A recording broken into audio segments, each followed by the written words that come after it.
ہر جمعہ سے اتوار اپنے پسندیدہ پروگرام خبر سے خبر کو یوٹیوب چینل پر دیکھنے کے لیے ڈان نیوز کے آفیشیل یوٹیوب چینل پر آئیں، سبسکرائب کریں اور بیل آئیکن بھی پریس کریں۔ میرا خیال ہے کہ اب ہمیں یہ کرنا چاہیے کہ میں پہلے بھی یہ بات کہہ رہا تھا کہ ایک تو rate of the state important ہے، جوڈیشل سسٹم آپ کا اس کے اندر جہاں لکوناز ہیں، پروسیکیوشن میں جہاں لکوناز ہیں، تاکہ جو کرے وہ بچے نہ۔ یہ نان بیلیبل آفینس ہونے چاہیے۔ ابھی تو انہوں نے لگائی ہے 364 اور وہ بڑی ڈیٹیل سے ساری اس کے اوپر دفعات لگائی ہیں جس سے ان کو سزائے موت یا عمر قید ہے اگر یہ آئیڈینٹیفائی ہو جاتے ہیں۔ لیکن وہ دفعات بھی عادل صاحب، دفعات جب آپ ایک عام آدمی جا رہا ہوتا ہے پولیس کے پاس، تو میں نے تو یہ بھی دیکھا ہے کہ تھانوں میں ایک عام آدمی سے پوچھتے ہیں یہاں پہ کون سی دفعات لگوانی ہے۔ بھائی ایک آدمی نے تو قانون نہیں نہ پڑھا ہوا، آپ نے کام کرنا ہے، وہ بیچارہ پھر وکیل کو پیسے لے کے جاتا ہے۔ میں اس پرٹیکولر کیس کی بات کر رہا ہوں، میں اس پرٹیکولر کیس کی بات کر رہا ہوں کہ اس میں تو دفعات سٹرانگ لگائی ہیں انہوں نے۔ سوال یہ ہے، میں دوبارہ یہ بات کہوں گا، یہ ہوتے تھے، یہ ہمارا جو جاگیردارانہ نظام ہے اس میں بھی سب کچھ ہوتا تھا، وڈیرا کلچر میں سب کچھ ہوتا تھا، سرمایہ دار ہمارا سب کچھ استحصال کرتا تھا، رپورٹ نہیں ہوتا تھا۔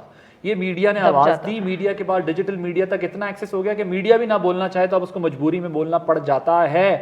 سوال یہ ہے کہ ہم نے کہاں جانا ہے؟ کیا ہم نے تربیت کی؟ نہیں، ہو سکتا ہے آپ کی بات ٹھیک ہے، میں کہہ رہا ہوں یہ واقعات ہوتے تھے، آپ کہتے ہیں ہوں گی 40% ہوتے تھے، اب 80% ہو رہے ہیں، اس کی پرسنٹیج انکریز کر گئی کیونکہ سوسائٹی بھی ایوالو کر گئی نا، سوسائٹی پاپولیشن بڑھ گئی، فائنینشیل ایشوز رہے پاکستان میں آپ اس طریقے سے انسٹیٹیوشنز کو نہیں کھڑا کر سکے جس طرح انسٹیٹیوشنز کو کھڑا کرنا چاہیے تھا۔ آپ کو وہ جہالت کا یا گھٹیا پن کا نمبر جو ہے وہ بڑھتا گیا، آپ کا لوگوں کے پاس اچھی تربیت نہیں ہو سکی، فائنینشیل ایشوز میں آپ اتنے انگیج رہے کہ آپ اپنے گھر کی تربیت نہیں کر سکے کہ آپ اپنے بچے کو ایک ایسا انسان بنا پاتے کہ جو معاشرے کے لیے کوئی کارگر ثابت ہوتا۔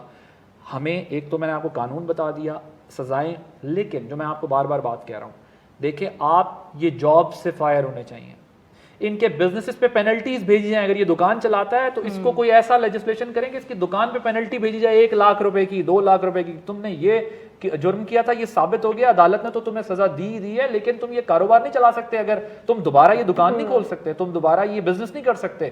ان کی جابز کے اوپر ان کو جو ہے وہ فائر کیا جائے اگر اسٹیبلش ہو جائے، الیگیشنز پہ نہیں۔ آپ کو یعنی سوسائٹی کو بھی رسپانسبلٹی ٹیک اپ کرنی پڑے گی، صرف گورنمنٹ کا یا عدالتوں کے بس کی بات نہیں ہے۔ پروسیکیوشن ویک ہو، وکیل سامنے سے تگڑا ہو، وہ ایسا کیس پیش کرتا ہے، عدالت کیا کرے گی؟ ٹھیک ہے، آپ کو ایز اے سوسائٹی رسپانسبلٹی لینی پڑے گی، اور یہ آپ نہیں روک سکتے۔ دیکھیں آپ نے بات کی نا میڈیا کی، آپ پاکستان میں سب کچھ بین کر دیں، آپ اس کو کیسے روکیں گے؟ آپ اسے نہیں روک سکتے، یہ چلے گا اور سب کچھ فلو آئے گا۔ آپ نے اس کو بلاک کیسے کرنا ہے، آپ نے فلٹر کیسے کرنا ہے، وہ یہاں ہے۔